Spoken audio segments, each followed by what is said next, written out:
If you recall, in a previous video, we talked about the gap between what is real and ideal. And I want to revisit that for a moment because it's in that gap that there can be a lot of disappointment. There can be a lot of frustration. There can be a lot of anxiety, particularly when we have expectations of just how ideal our life should be. And when it is not ideal, we become very disappointed, particularly as we think about the life experiences that we've had that could keep us from having the ideal life, where we think that our past experiences are terrible, they are negative, they are filled with suffering and sacrifice. So to get started today, I'd like you to think about what is the very best thing that's ever happened to you? If I were to ask you that and we had a conversation, what would the story be that you would tell me about the very best thing that's ever happened to you? And now contrast that with what is the worst thing that's ever happened to you? When I've asked the question to my clients, the majority of them are able to tell me more about the worst things that have happened to them than they are to tell me about the best things that ever happened to them. And I know that it's very difficult to say, here's the best thing and here's the worst thing. But I really want you to consider for this video is, what is that continuum between the very worst thing and the very best thing that's ever happened to you? So often we hear this statement that says, what doesn't kill you will only make you stronger. Now, I really don't believe in that. I don't believe that that is true. I think that what doesn't kill us can make us stronger if we let it make us stronger. And with everything that happens to us, we can have a choice, or we have a choice, to be better or bitter. Because I've met a lot of people that have gone through an experience that did not kill them, but it has made them very bitter. And it didn't make them better, it didn't make them stronger. In fact, it made them worse off because they're reliving that experience over and over again. And it's really causing them some pain, and they have chosen to be bitter. And I want you to look at your life experiences, and today we're going to be talking about finding meaning in your life experiences in such a way that you can choose to be better for those experiences rather than bitter. The philosopher Nietzsche said, if a man has a why to live, he can suffer any how to live. Now, I'm paraphrasing, but the point is this. When there is a why associated with our life experiences, we suffer a lot. We are willing to sacrifice a lot. For example, childbirth is not pleasant. I mean, really, it's filled with pain. From conception to delivery, sometimes our wives, our friends, our family are filled with pain. I mean, from morning sickness all the way to the delivery, childbirth can be painful. But why do they do it? If it's that painful, why do they do it? Well, the reason they do it is because of the outcome being so positive. They know that by going through that pain, there's going to be an end result that they desire, that they want. What about raising children? Raising children can be very negative, can be very hard. But why do we raise children? We raise children because we want to make a difference in someone's life. What about getting a college degree? We know that that's hard to do. It takes a lot of effort, it takes a lot of work, and it takes a lot of patience. But the reason we get a college degree is because we want to better our lives. We want to learn something. So we're willing to go through the sacrifice. We're willing to go through the pain and the suffering to get a college degree. The same with marriage. Marriage sometimes isn't easy, but we do it because of what it can bring to us. What about saving money for a house? We do that because we want the end result. Now, some of that is very hard to do. Let me give you this example.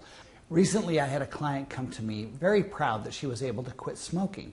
And when I asked her how she was able to quit smoking, because this had been a topic of discussion for us through many of our sessions, she said, well, I found out that I was pregnant. And because she now had a why to quit, she was able to put forth the effort to quit.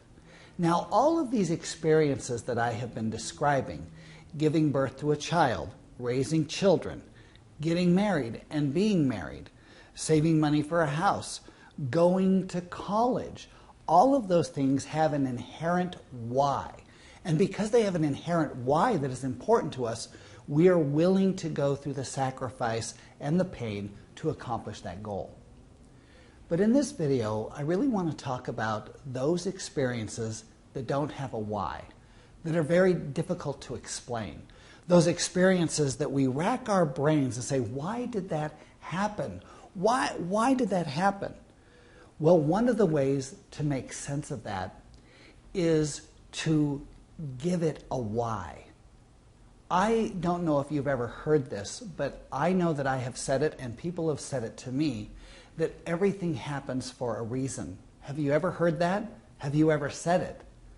Well, it's been said to me, particularly the second time that I had cancer. People couldn't understand how someone could have cancer twice. And a lot of my friends and family would say to me, well, everything happens for a reason. And I'm like, well, thank you. I agree with that, but what is the reason? Well, I didn't know what the reason was, and they didn't either. In fact, I've even said that to people, and I know the reason I say it is because I don't know what else to say. I mean, how do you say to someone that has cancer for the second time, oh, the reason you have cancer for the second time is because you don't take care of your body? No, you wouldn't say that, because there is no reason. And so we say, well, everything happens for a reason in the hope that it would make them feel better, but it really doesn't. So one of the things that we need to do with those experiences that don't have a reason, we need to now complete the sentence differently and say, everything happens for a reason, but you get to pick the reason. You get to choose a reason. And when you choose a reason that is personal, significant, and meaningful, it gives you a reason for your suffering, and it changes everything. Let me tell you what happened to me. After I was diagnosed with cancer for the second time, I was put into the hospital because I had an infection. And the infection consumed me, and I thought that I was going to die from the infection. In fact, I knew that I was going to die. I was either going to die from the infection, I was going to die from cancer, I was going to die from chemotherapy, or I was going to die from boredom. And I kept sitting there in the hospital, and I was in the hospital for more than 30 days, and I was sitting there saying, well, everything happens for a reason, trying to make myself feel better.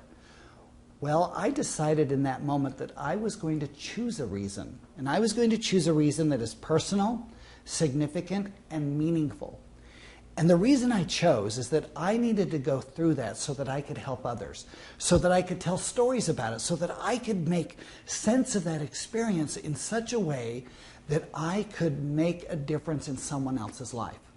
And the minute that I chose that reason, it changed everything for me, to the point that I called the nurse and I said, bring it on, give me double chemo today. And while I might not have said that, that's my feeling that I had, because I wanted to make it really hard, really tough. I wanted to suffer more to make it more significant. And I know that many of you are going through something right now that someone might say to you, well, everything happens for a reason. I want you to now choose a reason that is personal, significant, and meaningful. And as you look back on your life, I want you to do the same for those experiences that have brought you pain in the past, so that you can now make sense of it and give a why to those experiences that don't readily or inherently have a why. And so I'm going to give you a reason, and I want you to think about this.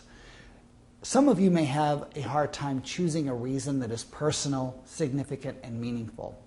So here's one that you could use. You could say, I need to learn, or I needed to learn something from that experience. And here's something that you needed to learn or need to learn. You may need to learn how much you can handle. You need to learn how strong you are. You need to learn how much people love you. You need to learn or needed to learn how compassionate you are. You needed to see just how great and strong you are from the inside out.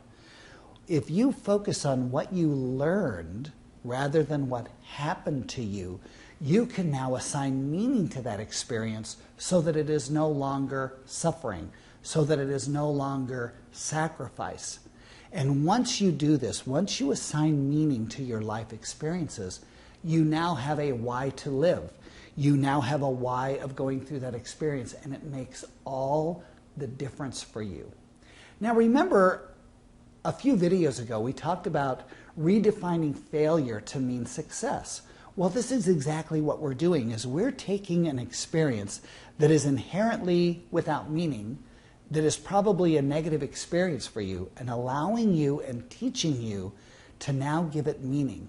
And you just need to choose a meaning that's personal, significant, and powerful for you so that it changes that experience into something that is positive. I can guarantee you that you have experiences that this will make a difference for. Because when we have meaning in our life, and meaning that comes from our past experiences and our current experiences, it changes things. Because when we have a why to live, we can suffer almost any how to live. And so what I want you to consider is this. Think about what's going on in your life right now. Think about those things that have happened in your life in the past, where you might say, why is this happening to me? And now I want you to ask, why is this happening for me? And when you can answer that question, then the suffering goes away. And that experience that might have been a negative experience, instead of it being a curse, now becomes a blessing for you. So that you can now look back on your past, and instead of feeling pain, you can now relieve the burden from the past, because you are now going to have a reason for your suffering. And when you have a reason, you can then say, why is this happening for me? It makes such a significant difference in your life. In the next video, I'm going to share with you how I apply this to my own life by sharing with you a very personal experience that on one hand could be considered very negative and could have affected my life in very serious ways. But because I was able to find meaning in that experience and retell the story in a different way, it has now become one of the best experiences of my life. And I want you to learn that too.